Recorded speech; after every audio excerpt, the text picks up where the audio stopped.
আজ আন্তনগর পারাবত এক্সপ্রেসে করে চলে যাচ্ছি শ্রীমঙ্গল লাউয়াছড়া জাতীয় উদ্যানের উদ্দেশ্যে।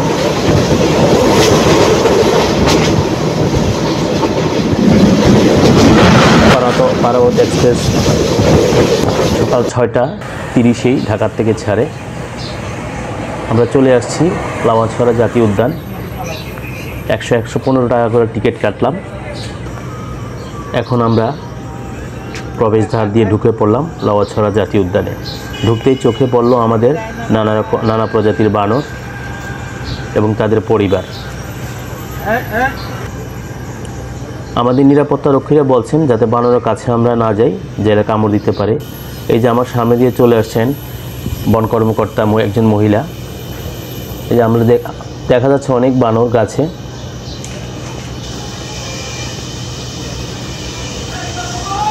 এবং জাতীয় উদ্যানটা মূলত সম্পূর্ণই একটা বিরাট একটা বনাঞ্চল, আরও অনেক পর্যটক। এখন আমরা চলে আসছি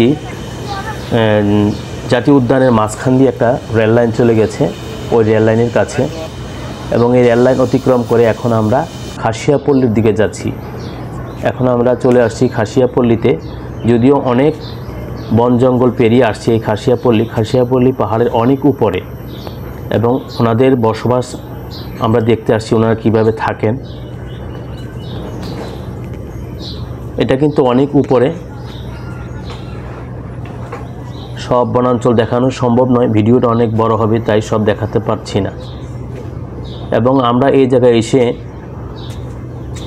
এই পাহাড়ের উপরেও দেখেছি যে কোনো কনফেকশনারি আছে, এবং এই কনফেকশনারি থেকে আমরা যে পর্যটক যারা আসছি আমরা অনেক কোল্ড ড্রিঙ্কস কিনেছি, কোল্ড ড্রিঙ্কস এবং পানীয় কিনেছি, এবং অন্যান্য পর্যটকরাও কিনছেন।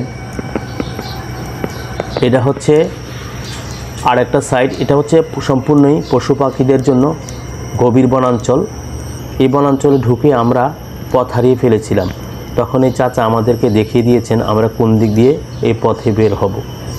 এই বনের প্রাকৃতিক যে সাউন্ড বা আওয়াজ বা পশু পাখিদের যে আওয়াজ আমরা অরিজিনাল রেখেছি, যাতে আপনারা বুঝতে পারেন। এবং এই বন সম্বন্ধে আমাদেরকে অনেক ধরনের তথ্য দিয়েছেন। অনেকে বলেছেন আপনারা হয়তো সন্ধ্যার পরে আসলে বা সন্ধ্যার সময় যে বনাঞ্চলে থাকেন আপনারা ভয় পেয়ে যাবেন, কারণ এই বনাঞ্চলে অনেক ধরনের অনেক কিছু আছে। এবং এক মহিলা আমাদেরকে বলেছিলেন যে একজন হুজুর নাকি দিনের বেলায় দেখছেন পাহাড়ের উপর দিয়ে এক সাদা শাড়ি পরে এক মহিলা উপরের দিকে চলে যাচ্ছে। তখন উনি ভয়ে দৌড়ে এসে আমাদের কাছে এসে পড়েন। এটা হচ্ছে এই জায়গায় ওনাদের থেকে আমরা আনারস কিনেছি। এটা হচ্ছে সেই লাইন, রেল লাইন, যে লাইন দিয়ে ট্রেন যাচ্ছে। আমি লাস্ট মুহূর্তে এসে ট্রেন দেখা পেয়েছি, এবং সব পর্যটকরা ওই ট্রেনের ছবি তুলছেন। তাই পরিবারের সবাইকে নিয়ে আপনারা চলে আসতে পারেন লাউয়াছড়া জাতীয় উদ্যান।